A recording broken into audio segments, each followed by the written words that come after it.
Thank you for joining us again in the Green Spotlight. We have two wonderful historians, teachers at Dorsey, and representing our STEM magnet and our comprehensive high school. We have Miss Long and Miss Reese, and I'm going to ask them to introduce themselves. Miss Long, do you want to introduce yourself first? Sure. Good afternoon. My name is Montoya Long. I have been teaching for 23 years, 20 of those years right here at Dorsey High School. I also attended and graduated from Dorsey, where I was a scholar athlete and a standout in track and field. So, thus, I am a product of the inner city. Thank you, Miss Long. Miss Reese, do you want to introduce yourself? Sure. Good afternoon. My name is Princess Reese. I am originally from Seattle, Washington, and moved to LA 5 years ago. This is my seventh year teaching and my first year at Dorsey, and I'm teaching human geography and modern world history. Thank you so much. So I'm going to start with you, Mix Reese. I have a couple of questions to ask both of you, and I would like to know a little bit more about yourself. Growing up in America, how was it at your end, growing up in America? What was your experience? Mm. Um, that's a really interesting question, and I was trying to narrow it down to some of the experiences that are like specific to how my understanding of Blackness developed. So growing up in South Seattle's considered like the hood of Seattle, which is almost laughable because I live in LA now. But I grew up in a really ethnically diverse neighborhood. So because of that, I think I had a lot of exposure to different cultures, different languages, different ways of life and ways of seeing the world, but definitely grew up in a household that was very pro-Black, very, my parents definitely rooted me in like pride and understanding and acceptance and love for Black folks and a desire to see Black people do well in general and be a part of that.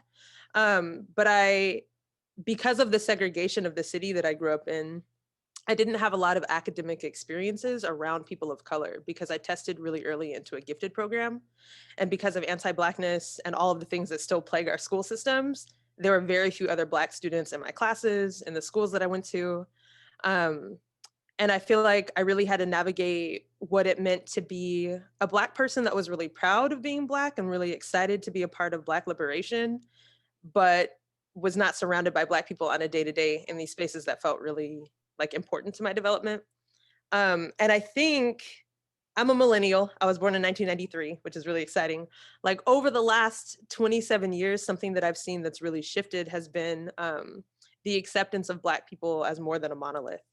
I think when I was younger, there was a lot of like, because Black folks were fighting for resources and didn't have the same opportunities as their white counterparts in my city, I think that a lot of Black people felt limited in terms of what they could do and how they could experience Blackness and express that Blackness.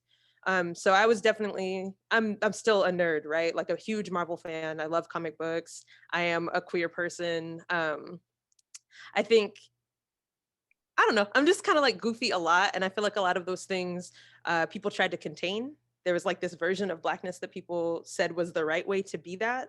And I've seen over the last 27 years that really open up. So like Black people are prominent in the anime community and video games and comic books. And we still have athletes and orators and people who go to college. And that is definitely like a form of Black success. But I think the way that Blackness has been mainstreamed and accepted and like celebrated has become much more diverse over the last 27 years, and that's been really excited to like grow into. I hope that was okay. I Oh, just feel very passionate about that. very, very, very much. That's your experience, and we celebrate that. We all come from different parts of the world, and we all have different experiences. And coming together and sharing and knowing that, hey, we have a lot in common. So that's what this is about. Miss Long, you already talked to us a little bit about your experience growing up, going to Dorsey, graduating from Dorsey, and now teaching at Dorsey. But describe for us what is growing up in America from your perspective. Well, for me, again, I grew up in the inner city. Initially, we lived on the east side off of 77th and Main. And later, around the age of 12, my mother was able to purchase a home of what we considered the west side off of 48th and Dinker. So I'm inner city made for sure. So I grew up within the Black community. I came from a middle class household that was very loving, spiritual, nurturing, and education was always highly valued, and it was always presented as a way to for us to be able to enlighten ourselves as well as to improve on ourselves. So growing up in the Black community for me gave me a very strong foundation. It gave me a strong sense of pride, a strong sense of culture, and more importantly, a strong sense of family. As I'm looking back on it, I can begin to think about like growing up as a kid in the 70s. My family benefited greatly from the civil rights era. And with that, they were able to purchase homes, job openings. And then we started to see schools were busing out students out of the inner city. So earlier on, like elementary school, I was sent to private schools. And then my mother decided to go ahead and enroll me in the public school system, and I landed at Audubon. Then she had another a bright idea that LAUSD had this busing program, and they were busing students from the inner city out into the valley. So she was like, oh, you can go and take advantage of that your ninth grade year. So my ninth grade year, I did end up attending school in the valley and catching that early morning 6 a.m. school bus.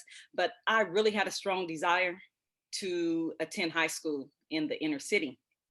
And at that time, high school started at the 10th grade. So I had some time to convince my mom to allow me to come back in. So with some convincing, my mom enrolled me in at Dorsey 10th grade year into the magnet program. We only had one magnet program at the time, which was the math and science program. And it was the best decision of my life. I was totally immersed. I had great teachers that were caring and nurturing, and it was just a very pleasant experience for me. And during that time, we didn't even have social media. And so back then, a lot of times we would just simply play outside until the street lights came on. So having a community that kept a watchful eye on us was huge. And some of the changes, and I was thinking about like some of the changes that I've seen and that are important to me, seeing us holding significant positions in public office. Like we've broken through so many historical barriers. Our 44th president, Barack Obama, our current Madam Vice President, Kamala Harris. It's just been extremely powerful.